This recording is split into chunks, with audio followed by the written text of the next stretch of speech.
Welcome back to Kingdom Chronicles. In part 1, Job lost everything: his wealth, his children, his entire world, yet his faith remained remarkably firm. Today, in part 2, Job faces a deeper, more personal suffering and the painful words of those who came to comfort him. Let's continue the story. After Job had endured the loss of his possessions and family, the story takes another turn. Satan returned to God, challenging Job's faith once more. He argued that Job only remained faithful because his own body was untouched. He claimed, "A man will give all he has for his own life, but stretch out your hand and strike his flesh and bones, and he will surely curse you to your face." God, confident in Job's righteousness, allowed another test, but with a strict command: Job's life must be spared. With this permission, Satan struck Job with agonizing sores that covered his body from the soles of his feet to the crown of his head. The pain was relentless and all-consuming. Job, once a respected and powerful man, was reduced to sitting among the ashes, scraping his inflamed skin with a piece of broken pottery. He was overwhelmed by physical torment and profound grief, a shadow of his former self. In the midst of this unimaginable agony, Job's own wife, who had shared in his losses and now witnessed his physical decay, spoke to him out of pure despair. Her spirit was broken. She looked at her suffering husband and said, "Do you still hold on to your integrity? Curse God and die." Her words were not born of malice, but of a deep, sorrowful exhaustion. She saw no hope, only an extension of pain, and in her mind, ending it all seemed like the only release. But Job, even in his extreme suffering, responded with incredible wisdom and unwavering faith. He gently rebuked her, saying, "You are talking like a foolish woman. Shall we accept good from God and not trouble?" With this powerful statement, Job affirmed a profound truth. A genuine relationship with God embraces all of life, not just the blessings. Even in this moment of intense pain and emotional turmoil, Job refused to sin with his lips or curse God. He held fast to his integrity, despite having every reason to give in to bitterness. Word of Job's tragedy traveled, and soon 3 of his friends came to see him. Their names were Eliphaz the Temanite, Bildad the Shuhite, and Zophar the Nomathite. They had arranged to meet and travel together to sympathize with Job and comfort him. But when they saw him from a distance, they barely recognized him. The sight of their once great friend, now so disfigured and broken, was a profound shock. Overcome with grief, they began to weep aloud. They tore their robes and sprinkled dust on their heads, ancient signs of deep mourning. Then, they did something truly compassionate.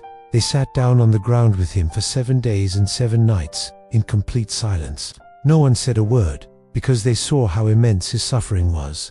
In that shared silence, they offered true comfort, simply being present in his pain without trying to fix it or explain it away. It was a rare and beautiful moment of genuine empathy.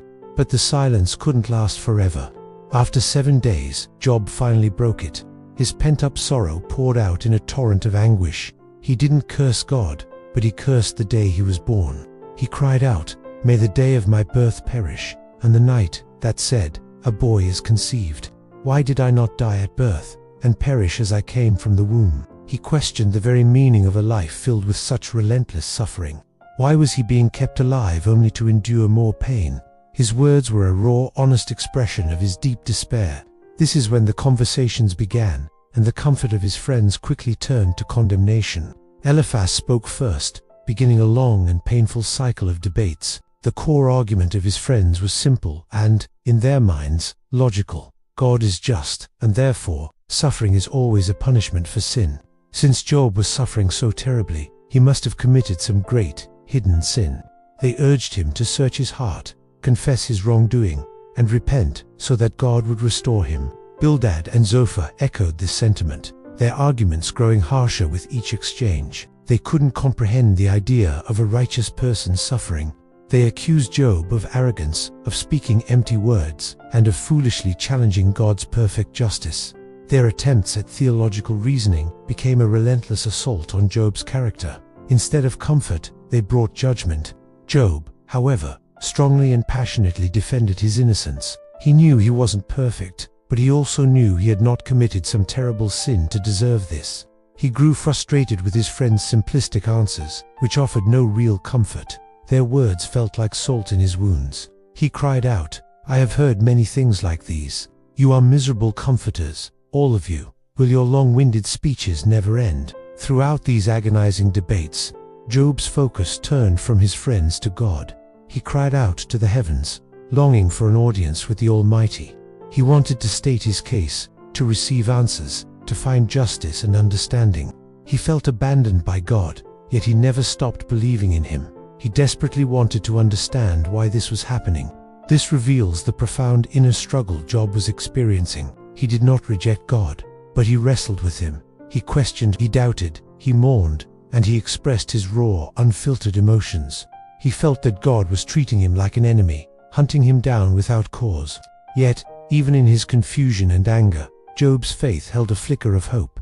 He famously declared, "Though he slay me, yet will I hope in him." He continued to speak to God, not away from Him. This honest, messy, and painful dialogue with God is central to his story. It shows us that faith isn't about having all the answers. It's about holding on, even when you have none. Job's suffering continued, and the arguments with his friends grew stronger and more bitter. But God had not forgotten him. Though silent, He was listening to every word. In part 3, the final chapter of this incredible story, God Himself will speak from a whirlwind, bringing truth, correction, and ultimate restoration. You won't want to miss how this epic story concludes. Subscribe and turn on notifications so you can join us for the finale of Job's journey. Thanks for watching.